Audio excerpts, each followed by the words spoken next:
Nerds Out of Water is a podcast brought to you by two tech professionals, that's us, and long-term friends, that's also us. Michael Lobb, that's me, and David Camus, that's the other guy. Both of us have worked in various technical careers and have switched to running our own businesses, taking each of us out of our little fish ponds and into the big ocean of sharks. David runs One Bright Cloud, where he has a view towards a future where AI is commonplace and autonomous vehicles provide transportation to your location with the smallest energy footprint. Thank you, Michael. And I shouldn't have taken a mouthful of tea just before that one. Michael runs TeamScale, whose mission it is to reduce risk in software development projects. This allows him and his team members and the visionary founders and talented developers around him to deliver amazing software on time and on budget. From time to time, we'll be joined by guests ranging from business owners and managers to technologists, and every role in between. We challenge our own perspectives, at least we try to, and we give each other the opportunity to see things from each other's perspective. You don't always need to agree with us, but after listening to this podcast, it's our aim that you'll definitely have an idea. David, who do you have today that we're talking to? Today we have back one of our favourite guests. I shouldn't say favourite, should I? Anyway, one of our guests we learnt last time, she is a change whisperer. She works for a large change company that she owns and directs and operates around the world. Today, I would like to introduce back to us, Michelle Delebet.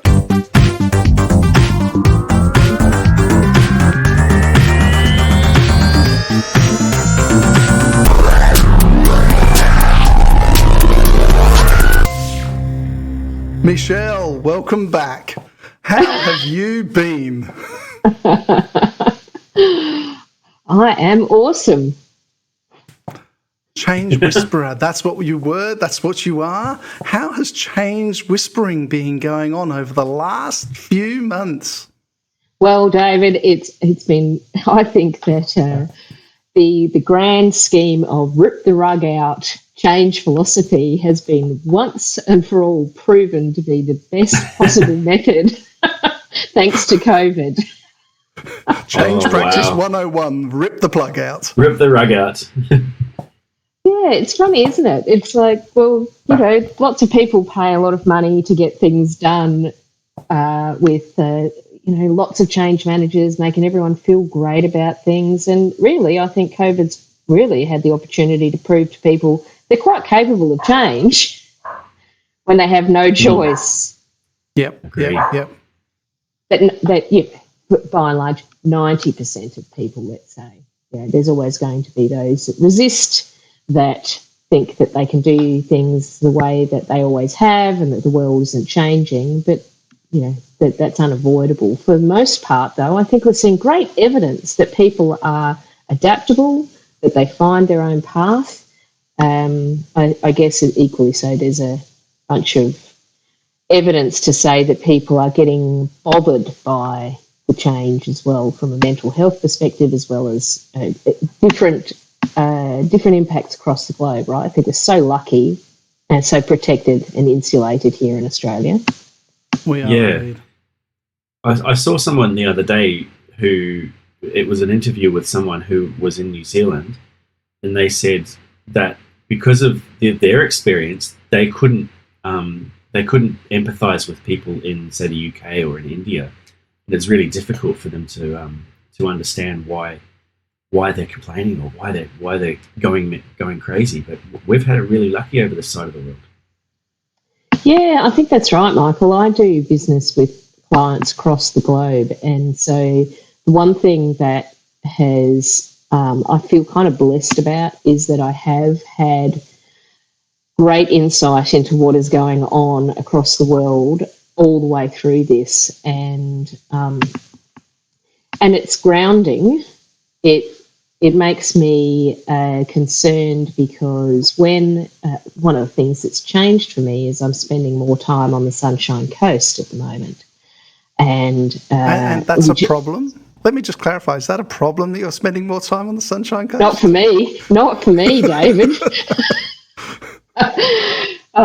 That's another story, but we might come back to that, or we might. Sorry, I interrupted you. Anyway, that's okay. But so even though I've got to work on the Sunshine Coast, the people around here, they're oblivious. So you might recall a few weeks ago, not too long ago, we had a situation in Queensland where Greater Brisbane got locked down for, I don't even know what it was, a week or 5 days or something.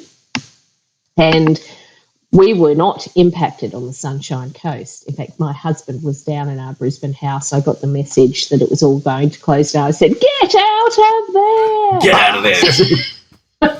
Yes, but the funny thing about that 3-day weekend, and it was only 3 days that we went into lockdown, all the shops were emptied. We're going to have no shops for 3 days. So the toilet rolls, the jams, the butter, the milk, everything disappeared from the shops again. Well, I think there is some concern that a lockdown is extendable. But surely, so if there's one thing I guess that we can say for sure is that even though people are willing to change, they don't necessarily retain the skills of how they got through it the first time. Yep. So we know for a fact that the Woolworths and Coles of the world were slow off the mark to respond to this awesome opportunity for their business by bolstering their deliveries. But now it's pretty normal, and they've got plenty of drivers, and so there's been a whole community that has shifted in that space. And yet still we see this whole idea of the minute that something's going to be locked down, we've got to run out to the shop where we're going to get most exposure and strip the shelves of Fill the car toilet paper. Why not the chocolate? Well, apparently the wine shops were fine. There's plenty of wine, plenty of alcohol, because they precursed it. But They thought forward. See, it wasn't in February, so it wasn't it wasn't in dry February or anything. So I think it is interesting that people still have difficulty responding to the change or maintaining some awareness of why that change happened, and that, so now Brisbane's back into normality, Queensland normality, and I'm seeing people sort of reaching out to shake hands again. It's like, no, here's my elbow. Yeah, and I feel like we still aren't quite taking it seriously, and maybe that is because we are so well insulated. I know, David, for example, you have family in the UK, so I'm sure that you are maintaining a finger on the pulse. I don't know what your situation is, Michael, but it is. I feel blessed when I get to say, I know what's going on in Peru. I know what's going on in Chile. I've got friends in the States. I've got so many people who are keeping me informed. South Africa, these guys just seem to never get out of lockdown. The minute they're out, they're back in again. Exactly. Well, the last time we spoke, I was saying that I didn't know anyone who had COVID.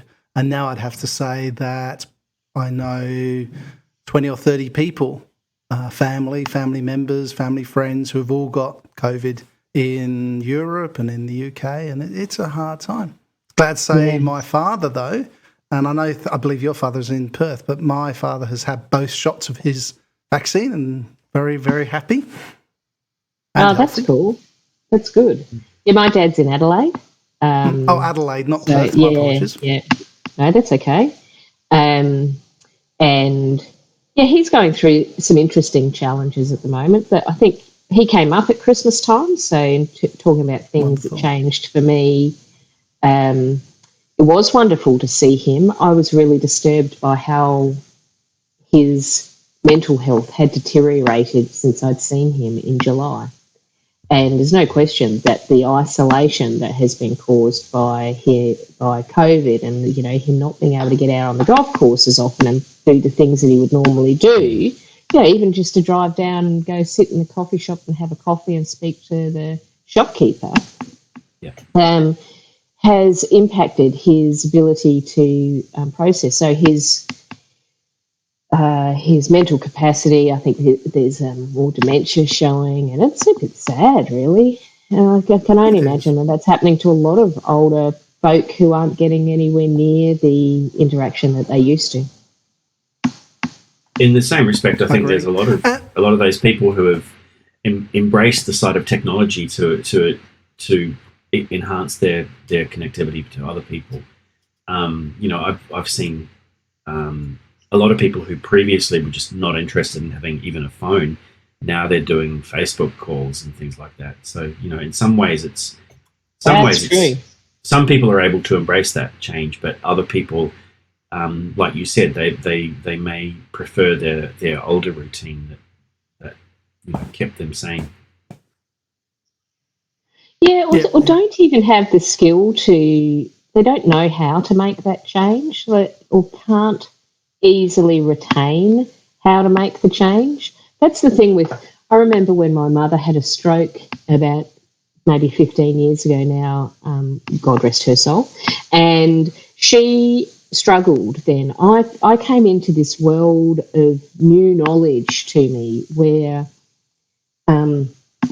remote controls were too small and too complex, and phones were too complex and too big, and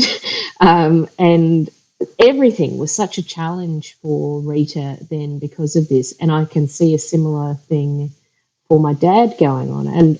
And whilst on the one hand, Michael, I think we can say we've got all this technology that is that available to us to make life easier. It's only easier if we are able to embrace that. And not everybody has those skills or availability. That's right. And some of the usability. The mobile phone. She would grab the phone, lift it up, and it would, as soon as she put it to her ear, she'd cut us off. But yeah, it depends on where you are. Sorry, Michael. Was that because she was speaking into an air conditioning remote? Yes. David, can you hold that up again? Can you hold that up again? Could or could not. Hello? Got it. Can I have some cool air, please? This is David and his technology. Industry 4.0. The Michael, remote does everything. Michael, pointing case right there. Yeah, there you go. I've taken a screenshot of that, David. Yes. So can I just confirm you two? You've now picked on my age. You're now picking on my ability with technology. It's lucky I've got incredible people around me who know all the technology, isn't it? That's right. And thick skin. But Michael, and you know that we're only joking. Now, moving right along, should we start talking about technology? Have you changed any tools that you've utilised over this period? Yes. Am I liking it? Not particularly. So we, because we do so much business, we're always on one VC or another, and for a long time we were Google Meet. It's just so easy. Like really, it's got to be the easiest thing. Click a button.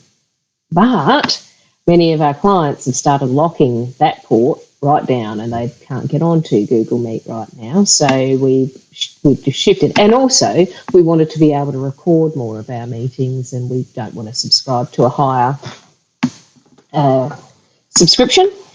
Don't want to pay, so because we already have Microsoft, so we've switched over to Teams. Now, David, you'll recall that we had a great time implementing Teams and SharePoint and other kind of cool tools. There has been many times we've integrated SharePoint and the like, I'm fairly sure I'm on the same wavelength, yes?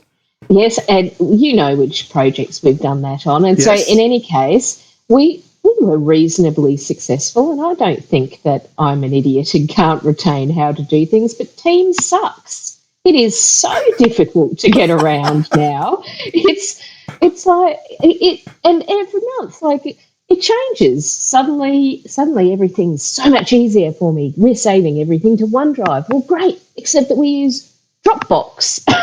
So I don't want your OneDrive. Don't save it to OneDrive. Save it to Dropbox. It Save it to your desktop. It automatically saves it to OneDrive. You can share a link. And the problem No, you can't. Yes, no, you can't. No, it's so many steps to get to where you want to be. So on the one hand, we're loving it because we can record, we go back and revisit things, we can share the recordings eventually with our clients so that they can watch them again to either see parts of the demonstration, or if it's a training session, it's all recorded, all those sorts of things. So on that hand, delighted. On this hand of how to kind of get around the system and navigate all that change, still not delighted. It's like the developers need to get out for a walk, but they must be all locked down at the moment, so they've lost sight of who the users are and how these systems are being used. And I just think Microsoft, quite frankly, is getting further away from the delight that they used to deliver to their clients. I have been using Sorry, Microsoft can I just ask you further away? Way were they further ever away. that close? Yeah, I think so. Okay. Yeah, to their corporate users, yeah, I would say that absolutely. I'd have to go back. I think 30 years ago, sorry, but that's what when Microsoft was the leading edge of Office-based products, they really maintained that edge for a long time. And then I think, I don't know, they just felt like they had to keep reinventing the wheel so that people will keep buying new subscriptions and might buy new software, and they take stuff out and put stuff in. And I just think it's stripped away to a point. On one hand, I think it's stripped away to a point where it's not giving the service that's required. And on the other hand, it's becoming too complicated to actually navigate. Yeah. This is brought to you by Windows 95. I do think that they're on their way back up, though. Like, I think they're getting closer to to usability that is going to improve. And I know that from their cloud-based services. When Azure first came out, it was terrible to navigate and terrible to work through. Now it's actually usable, and it's probably, in terms of usability, better than, say, AWS or Google. But in saying that, I do use Teams and I do use Office, but everything mostly is in the Google environment. So, I use Google Docs, I use Google Hangouts. And speaking of recording videos, we had the same issue, so we've purchased a Zoom subscription. And we just use that. Yeah. Man, should have bought Zoom shares. Oh. Really, that's. If my father-in-law hasn't told me that 300 times, did you buy Zoom shares? Yeah, what an amazing story for them. What about on the financial side of things? So, finance software, accounting software, and things like that. Have you seen people moving to the cloud-based systems, or? Oh yes, yeah. Good question. Thanks, Michael. So I helped a client move their. Actually get themselves a bookkeeping system for the first time ever. So that was quite nice. And it is a free service. Unfortunately, they've decided to stop providing support to anyone outside of Canada. That's Wave, which is a shame because it's a great system. And anyway, they're not forcing us off yet.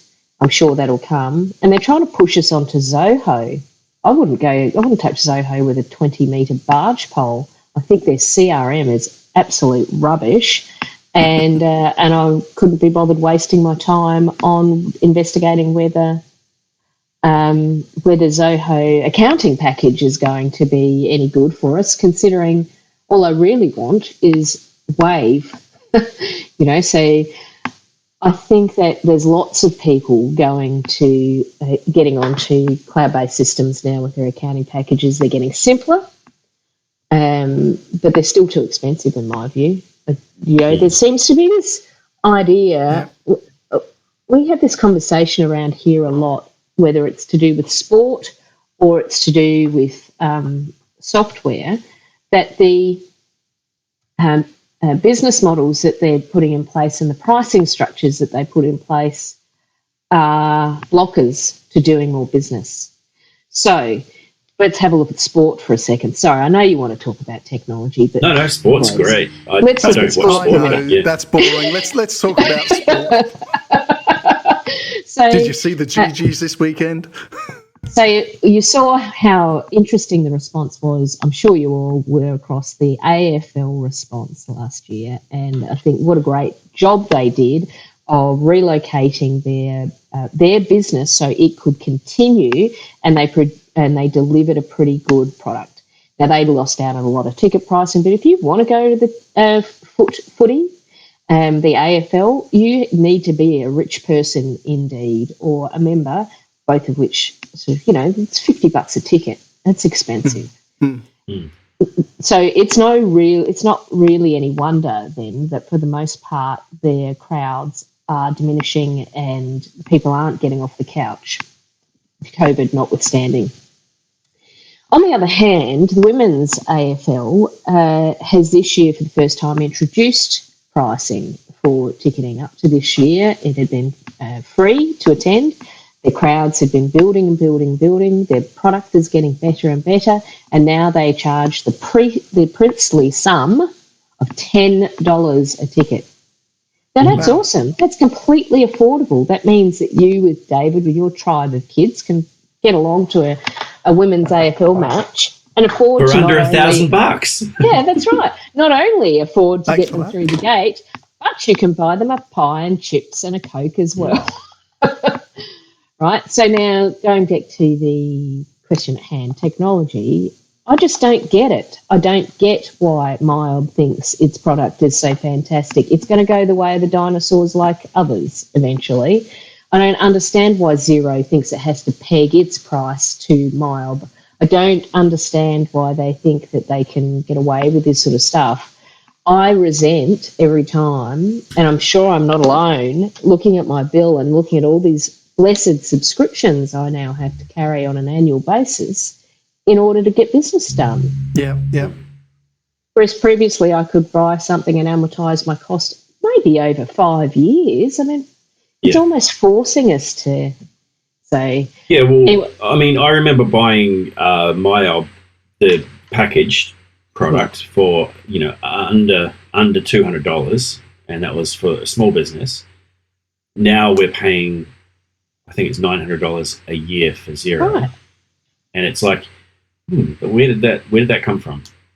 Yeah. It is expensive. And sure, is it saving me $900 a year in my time? Yeah, sure, absolutely. But when you compare it to, you said you could probably get two or maybe 3 years out of a older package software, and it's changed so much that again, same with Adobe Suite. Sure, it was like $1,000 to buy that up front with all of the stuff that you needed, but now we're paying $70, $80 a month subscription, which is again about $900 to $1,000 a year. But you used to use that over 3 or 4 year period before you'd upgrade, and you just get used to that. Mm-hmm. But we used to use MYOB plus payroll, and the last time we used it, we brought the full package, obviously, and after that 2 to 3 year point, they stopped supporting it, and you had to move up into the cloud. Yeah, and if you didn't pay the subscription for the cloud, you didn't get the tax updates, which becomes a real problem for us, well, for everybody. Yeah, that's right. If you've got any sort of payroll, number of people on the payroll, it's a pain in the backside. If you don't have, you can get around it. If it's a small number, you can do your calculations, but it's still time. Now, Michael, a question for you. You said, if you're just going back to you paying Mild or whoever around $900, do you also have an accountant that you pay? Mm-hmm. Yes. Right. So here's what I reckon accountants should be doing is going, guys, you should be sticking to your core business. Let us handle it all. They can pay for the subscription. Let them do the bookkeeping. It's kind of moving to that I think it's a reasonable business model, because the problem is that you start to pay this extra money and you still have to have an accountant. Now, if you're saving money on the accountant, that's fine. But if you're not only paying the accountant, now having to spend a bit more time because you're using things you probably don't need to use in the system because it's add-ons and you feel like you have to because you're now paying $900 a year. There's all of those sorts of things. So I think it's some of this sort of stuff sort of plays, it gets in your head. You go, well, I must do things differently. I must use more of it because otherwise I'm not getting value for money. Goodness knows, SAP, who I've always preferred to refer to as SAP, they have for a long time been sapping the money out of people because they suck the life out of you. It's bespoke and you have to keep improving. You have to keep investing because otherwise you're paying such a fortune for an enterprise resource system that is not necessarily giving you return on investment. So let's just chuck another $1 million into the can and see if we can actually figure out that reporting stream. So I just don't think the dynamic between technology and the end user experience and what they're actually wanting to get out of things is quite reconciled yet. I'm sure it'll get there. But I totally agree with you. On good news, people don't often know what they want before they go out and get something like SAP or even an accounting system. They just don't understand their requirements first, and they think, oh, well, I need this because blah blah blah. But then they invest a certain amount of money in it, and then it's like, well, we've put that much money into it, so we need to keep improving and improving and improving it because we don't want to lose out on our investment, even if they don't need it. And your accountants are now saying, is it in Xero? Is it in MYOB? Which one is it in? Because we only specialise in this one. So that starts pushing you into a way, and that means you have to buy that product rather than say, here's my paperwork, see you later. But Michael, you do this with a CIO role. You do CIO, TeamScale do. Yeah. You take off the capabilities of that CIO role and you give it to TeamScale, who manage the information, who manage the technology. We do that. The technology yourself side and of things, myself, Michelle. That's right. And Michelle and I have done this with change management. We bring in a team of people. Don't you have that core team in-house? Because you don't need all of the skills. You don't need everybody to know AGCAR, ProSci, Prince2, Agile, anything else that's around, the PMBOK people. We have those skills. And we'll bring a team in, we'll do your piece of work, and we'll move out. Yeah, absolutely. On good news, though, on the technology front. Yes. Now that I've spent considerable time bagging technology. The Corporate Growing Pains website is reinvigorated. That's corpgrowingpains.com. And so I built the website using Wix, which I'm pretty happy with. That was an easy system to use, really quite both simple with some nice pieces of sophistication to make it, look nice, which is better still than what Google can offer in their sites. I'm looking forward to them maybe investing a bit more energy so I can get more value out of my Google subscription, my G Suite subscription, that is. But for the time being, I can utilise that. So I'm pretty happy with that. So there's been changes on the technology front for us. Just to confirm, Michelle, that is corpgrowingpains.com. Growing your business through change management. Change whispering. Change whispering. We were talking before about the people who are who don't necessarily enjoy working from home and would prefer to be in office. How do you think people are going to go when they start going back to the office? It's a really interesting question, actually, Michael, because I doubt very much that most businesses have given much thought to what a significant change that is. So even if you haven't been enjoying being at home and yearn for the days of being back in the office, what that's actually going to look like for you when you go back is not going to be the same. It's just simply not going to be the same. Take, for example, the journos that were reporting last week on, just in Brisbane alone, the increase in peak hour traffic. Now, because people are not particularly willing to get back on public transport, although it sounds like it's empty, so perhaps you should just get back on public transport because that's probably your safest bet. But in the meantime, that alone has to be navigated. And then how do some of the questions that are going to come up is how leaders are going to then manage their on-site, off-site teams more effectively, what support they're going to need, does it actually change the dynamic? I think there's a lot of questions to be answered around that, and I'm sure that organisations haven't given it. It just, even on a risk basis, just have a brainstorm for 15-minute time-boxed exercise to say, we want to bring everybody back. What might that mean? Just get that brainstorm going so you've got a list of things you might think about later. What are your thoughts on it, Michael?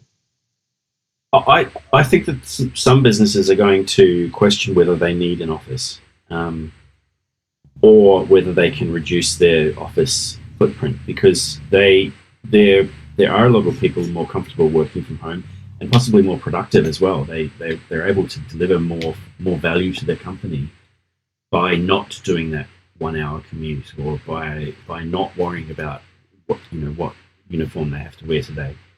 In saying that, I think that the change that we have to see is more, how does that hybrid model work? Because there are people, and I get this pretty much weekly, is when are you in the office next?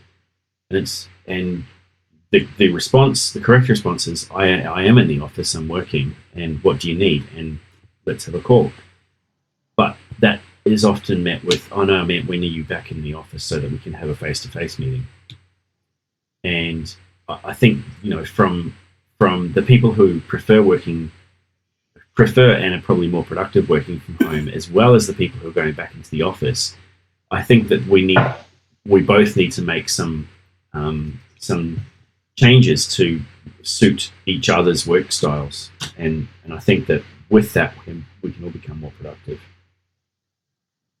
But I got a call to see a client tomorrow or the next day, and they said, oh, we really want you to come and meet all the team. We want you to meet the team at our office.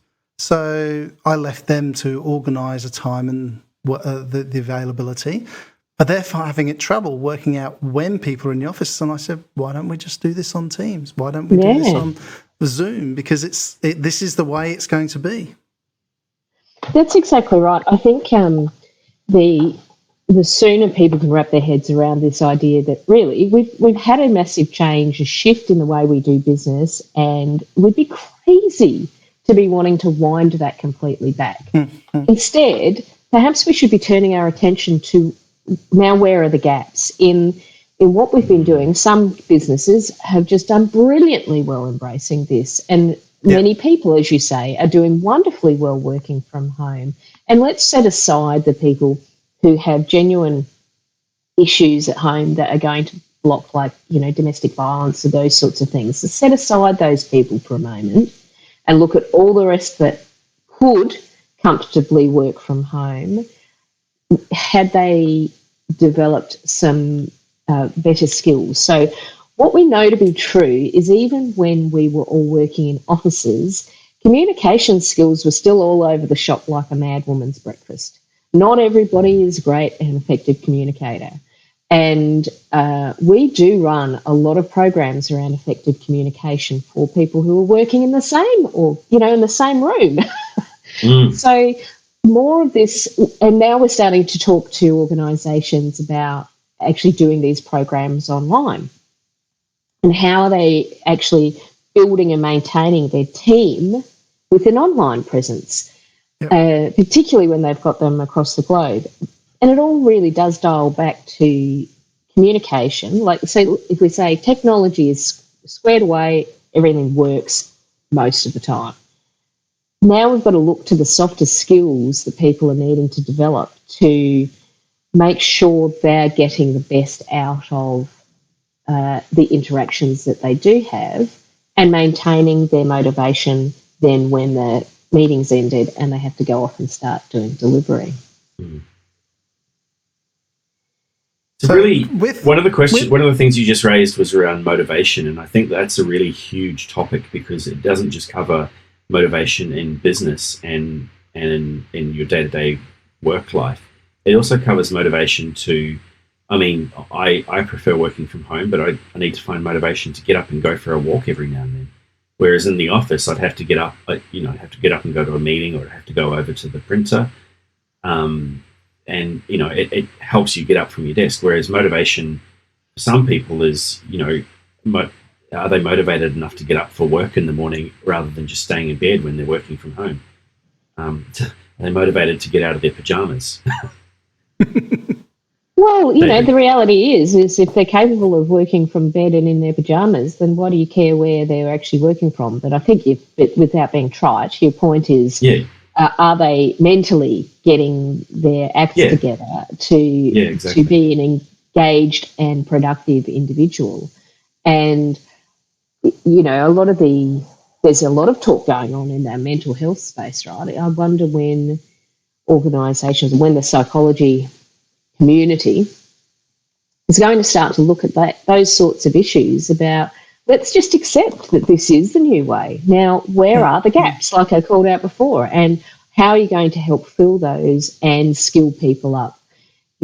People have demonstrated a willingness to change and an awareness of why they need to change.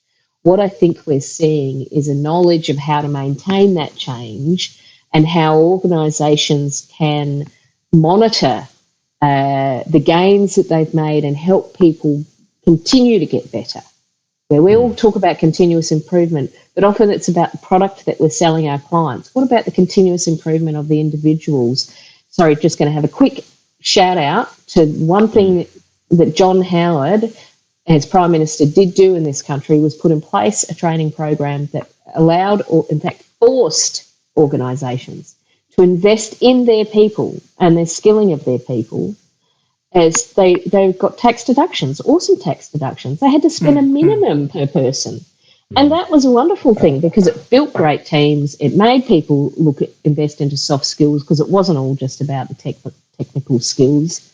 And I just wonder maybe whether some of that type of idea should be taken out of the bottom drawer, shaken off, and seen whether now is a time to reinvest into that sort of soft skilling. Can I just say, with people working from home and the changes around that, businesses still need to think about cybersecurity. And Michael is going to raise his eyebrows and go, here we go again. But cybersecurity is still becoming, is becoming more and more of a threat. I was listening to the Minecraft cybersecurity webinar the other day. I was involved in that. And out of the 33 major data breaches in the Australian government last month, 29 were human error. 29 were people clicking on a link, were providing a password over the phone, were the typical human errors that we're still getting. And now people are working from home more and more. They're expecting us to be able to speak over the phone to ICT specialists, and they're asking these passwords.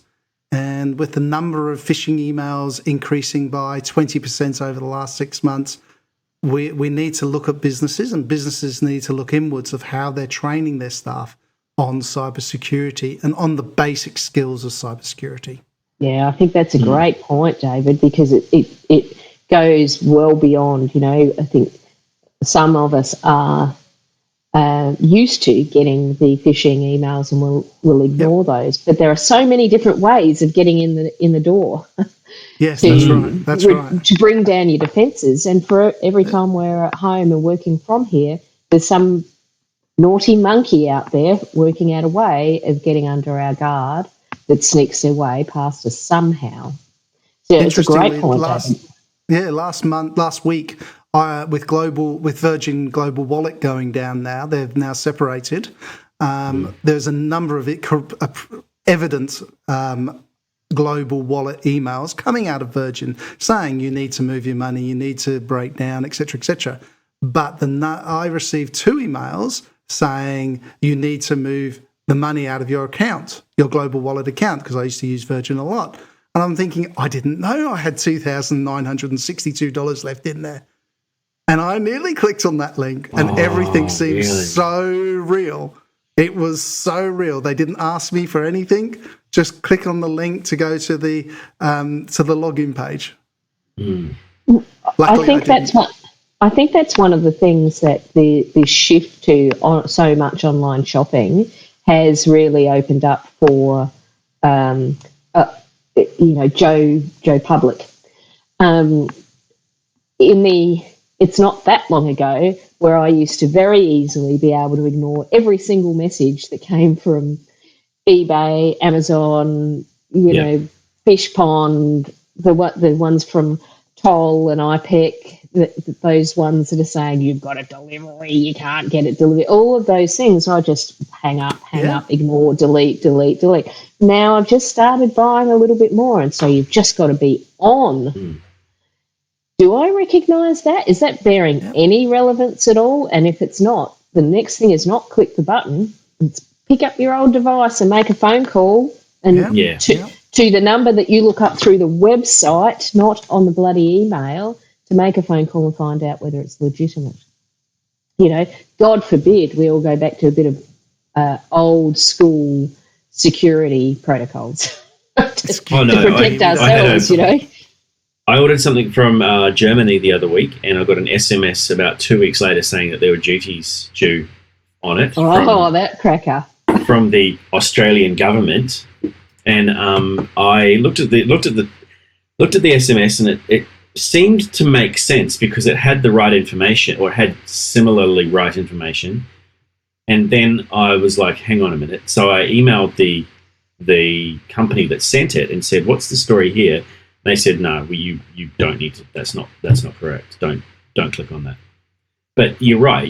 You've got to reach out, and you've got to be really suspicious about every email that comes in or every SMS that comes in. So let's just have a Pollyanna conversation for a moment. If we were able to turn all the world's naughty monkeys into good monkeys, and they could use all their powers that they're currently using for naughtiness, good, evil for good, what would you do with it? Where would you focus these newly found good monkeys? Can I ask a question on your question? Sure. Governments who are ethical hacking into other areas, are they good monkeys or bad monkeys? Ooh. That's ethical hacking. They're being told they have to do it. It's part of their job. Yeah, I don't think there's any such thing as ethical spamming, though. Ethical spamming to make people. No, I agree. I mean, for me, these guys has obviously got talent. They know what they're doing, or they're good at following instructions.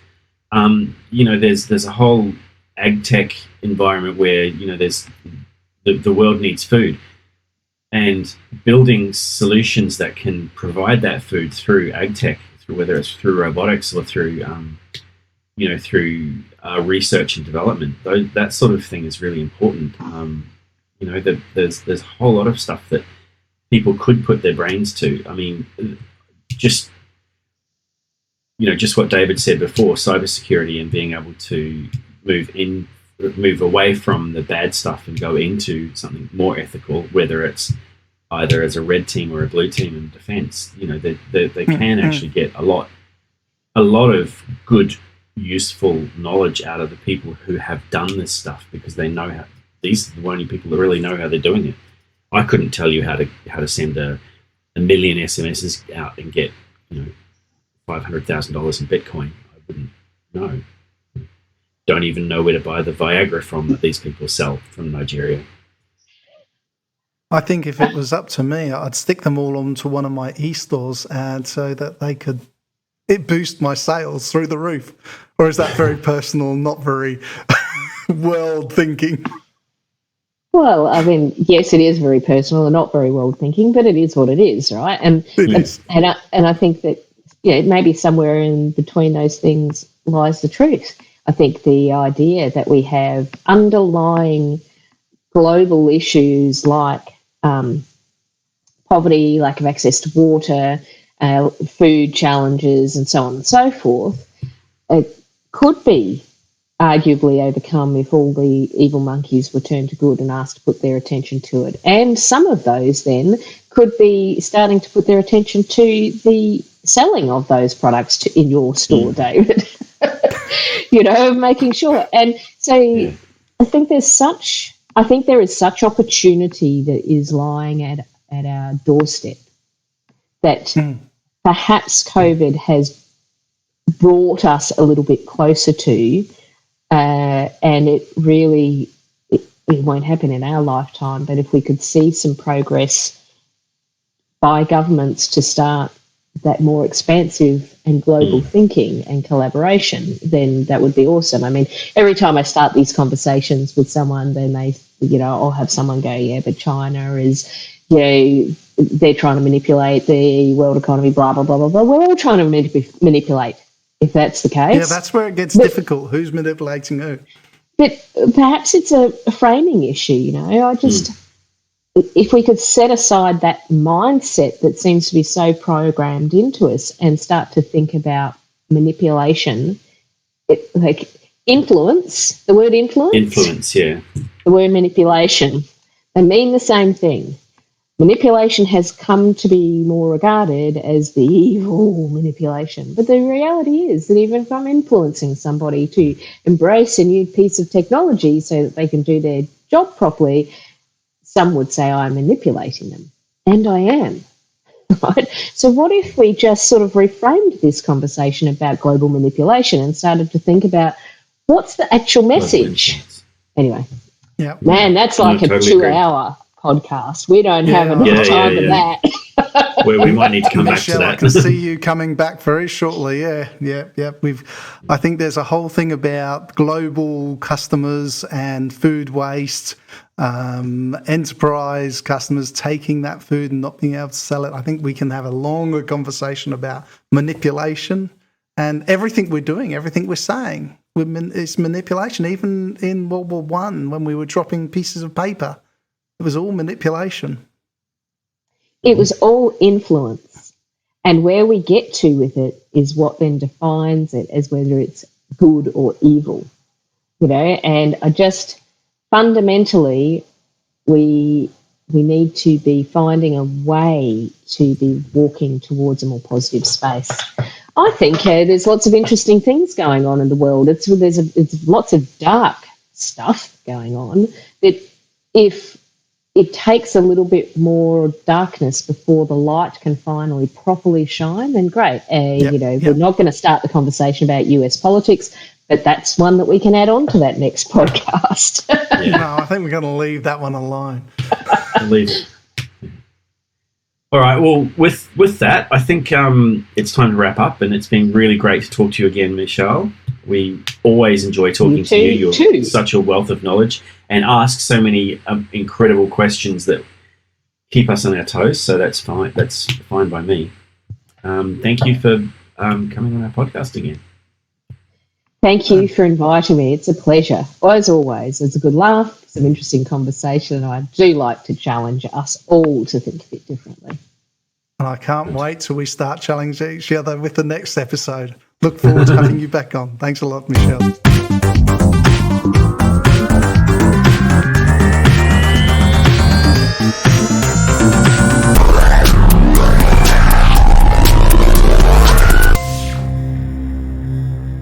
Do you want to grow your business but are struggling to start? At TeamScale, we believe technology is a way to solve business problems. Get in touch with our team for free advice about how to grow and scale your business through digital transformation. Visit teamscale.com/to learn more.